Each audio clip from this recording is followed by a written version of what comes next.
How's it going, everybody? Welcome back to the Worthington Cantina. We are unboxing another Power of the Force lot. I know we've got a lot of them, but we're unboxing another today with episode number 30. And we're diving into this 90s collection that I purchased off eBay with some absolute classics. If you grew up in the era of buff, Jedi, and orange cardbacks, this episode is going to hit you right in the nostalgia.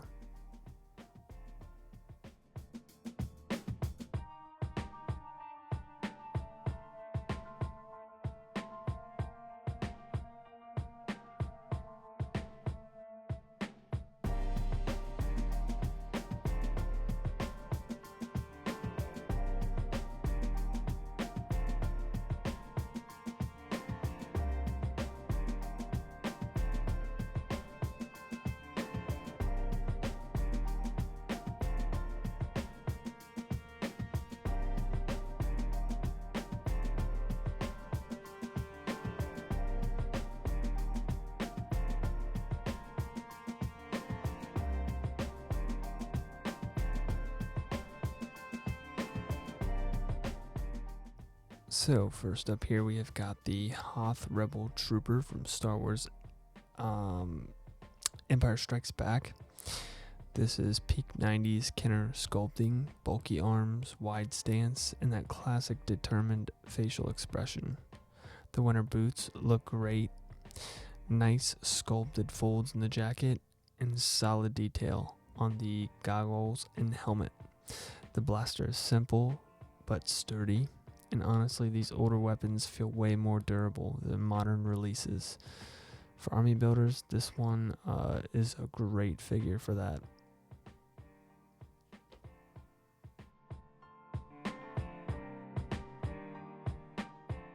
Next up we have got Grenadian, another character straight from A New Hope. I love when the line gives us background characters like this.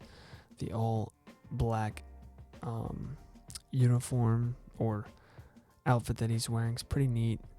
The proportions are definitely Power of the Force swole, but that's the part of the charm, you know. This figure just screams classic late 90s collecting. Pretty cool how they added this figure even though he had like a split second of screen time, but I guess that's what you get with Power of the Force. And now we have got Hoth Luke Skywalker, also from Star Wars Empire Strikes Back. The cold weather gear is fantastic. The goggles, the scarf detail, and the padded jacket, this one really captures the Battle of Hoth look. And of course, he comes with his blue lightsaber. Compared to modern figures, articulation is pretty limited with these figures, but for its time, pretty awesome. This is the long saber. If you know anything about Power of the Force, you've got long saber and short saber, Jedi and Sith.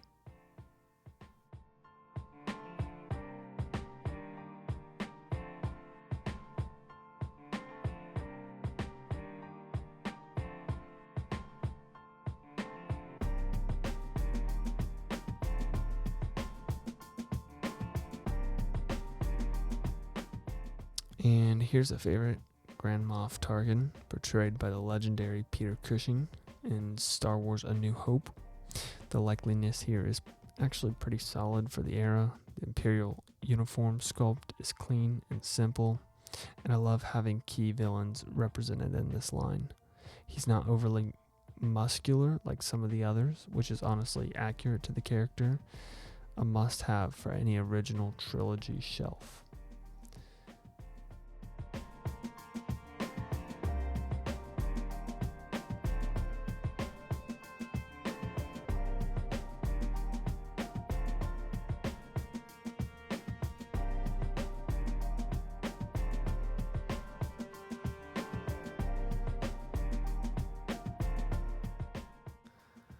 And next up we have got the medic droid, another character from the films that didn't really have a whole lot of screen time, but yet they made a figure, which I think is so cool about Power of the Force. We got a whole bunch of figures that we'll probably never see again in any other Star Wars collections. You know, they just wouldn't give it the attention.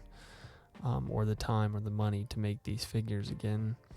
This figure is more of a display piece, not much articulation. Sculpt is pretty cool, you know. Put them in your diorama.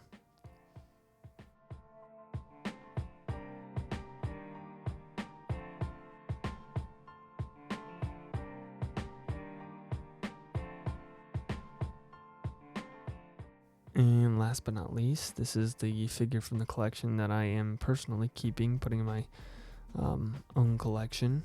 Lando Calrissian Freeze Frame Edition, based on his appearance in Star Wars Empire Strikes Back and portrayed by Billy D. Williams. The freeze frame line was pretty cool, including that little slide of the movie moment. It was such a unique late 90s gimmick. And let's be honest, Lando's cape game, pretty undefeated. As I said, this figure is going straight to my collection, but if you guys saw any other figures in today's video that you are interested in, they will be getting listed on my eBay page at Worthington Resale, so make sure to go there if you want to go ahead and snag one of these figures for yourself. Overall, this wave is a perfect snapshot of late 90s Star Wars collecting. If you had to pick one from today's unboxing, which one would it be? Drop in the comments below. If you enjoyed this episode of Cantina Collection, make sure to like, subscribe, and we'll see you in the next episode, number 31. May the Force be with you always.